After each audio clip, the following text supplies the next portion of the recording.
वंदे मातरम साथियों, मैं आपका मित्र किसान पुत्र श्याम स्वदेशी एक बार पुनः अपने भाइयों के बीच में उपस्थित हूँ। साथियों,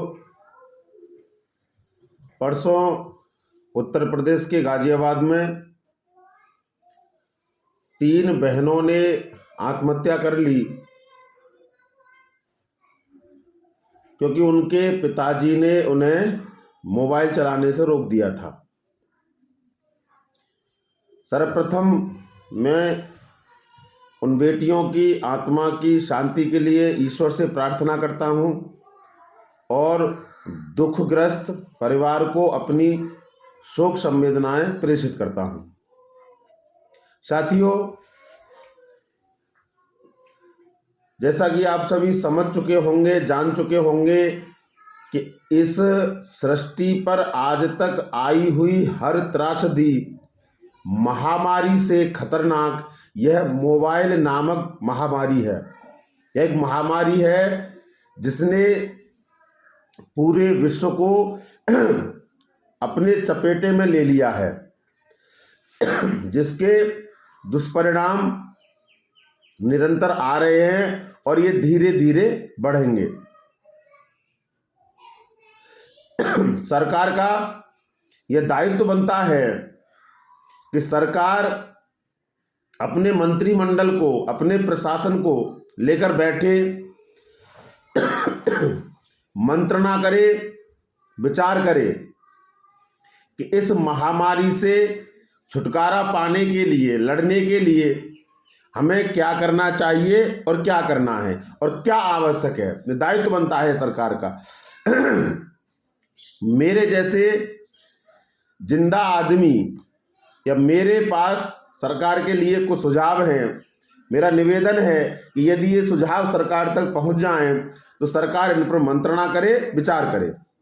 पहला सुझाव, मोबाइल का काम केवल संदेश प्रेषित करना है, अपनी बात एक दूसरे तक पहुंचाना है।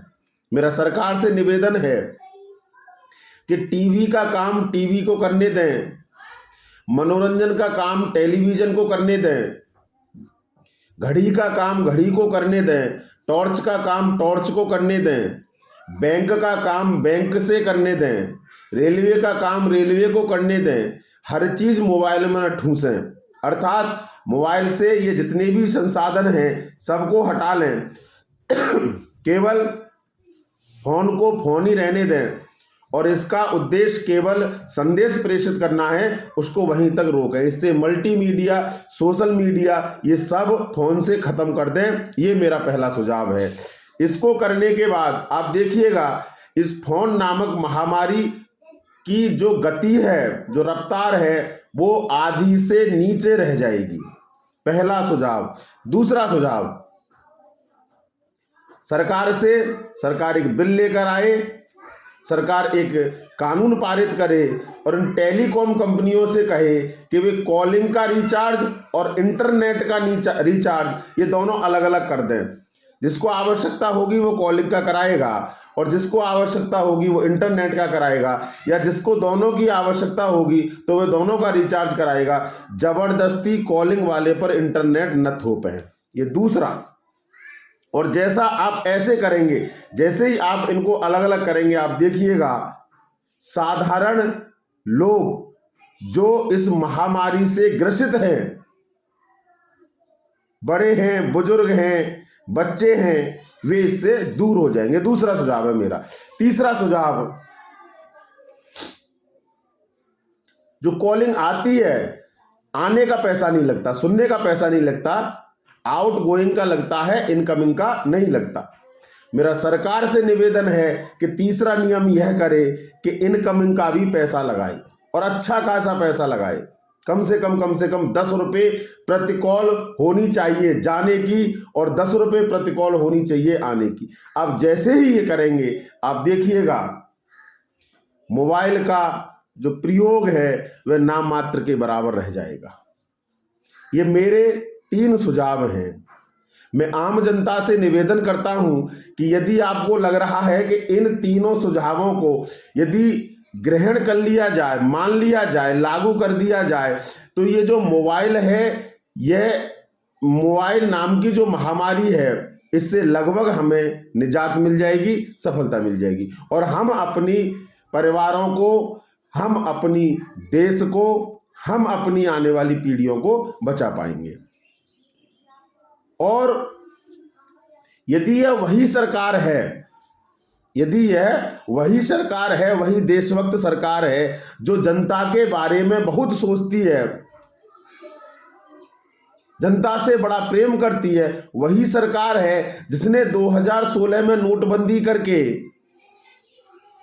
पाकिस्तान की रीढ़ की हड्डी तोड़ दी, और जिससे आतंकवाद समाप्त हो गया, और जिस आतंकवाद से इस भारतवर्ष को बचा लिया, यदि वह यही सरकार है तो यह सरकार इन बातों पर विचार अवश्य करेगी और इन्हें लागू करेगी। क्यों? क्योंकि यह सरकार जनहित में बहुत सोचती है, जनता से बड़ा प्यार करती है। 2016 में इसका उदाहरण हमने देख लिया था।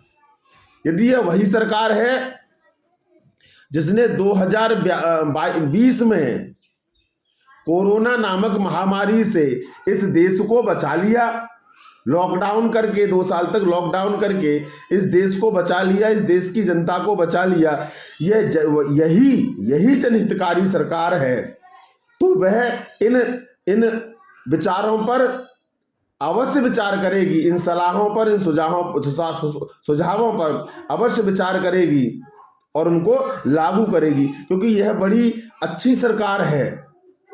इसको 2 बार हमने देखा है, 2016 में हमने देखा है, 2020 में हमने देखा है। तो मुझे लगता है कि इन सुझावों पर सरकार अवश्य विचार करेगी। यह राष्ट्रवादी सरकार है, यह हिंदूवादी सरकार है, यह देश हितकारी सरकार है। आज हर व्यक्ति, छोटा हो, बड़ा हो, बच्चा हो, क्यों? क्योंकि आपने मोबाइल में ही सब कुछ घुस दिया। जिसका जो काम है उसे करने दीजिए, मोबाइल का काम मोबाइल को करने दीजिए, फोन का काम फोन को करने दीजिए, घड़ी का काम घड़ी को करने दीजिए। आप क्यों बेकार मंगल कर रहे हैं? और इस देश का सत्यानाश करने में आपका पूरा योगदान है यदि आप इसको नहीं रोकते हैं। और इतिहास याद रखिए, सरकार, इतिहास आपसे प्रश्न करेगा। महात्मा गांधी जी ने अपने जीवन काल में एक बड़ा संघर्ष किया, एक बड़ा आंदोलन किया, और अंग्रेजों को भगाने में उनकी भूमिका है, हम उसको नज़रअंदाज नहीं कर सकते।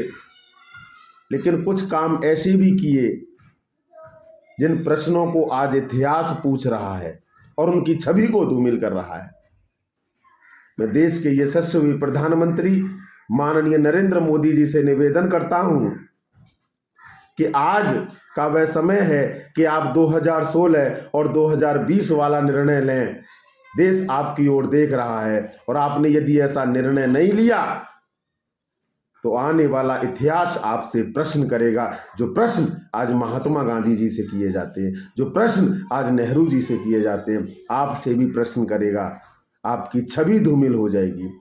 आज समय है कि आप स्वयं को सिद्ध करें, अन्यथा यह मोबाइल नामक महामारी इस राष्ट्र का पतन कर देगी, इस पीढ़ी का पतन कर देगी। और जब कोई नहीं बचेगा बंधुवर, तो किस पर शासन करोगे, किस पर राज करोगे? औलाद का जाने का, संतान को जाने का दुख क्या होता है, ये शायद आप न समझें।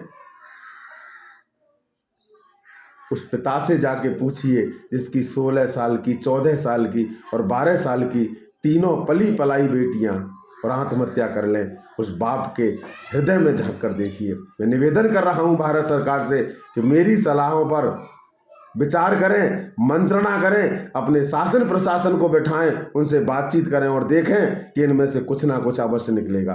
धन्यवाद। वंदे मातरम। जय गौ माता, जय भारत माता। भाई राजीव दीक्षित अमर रहें।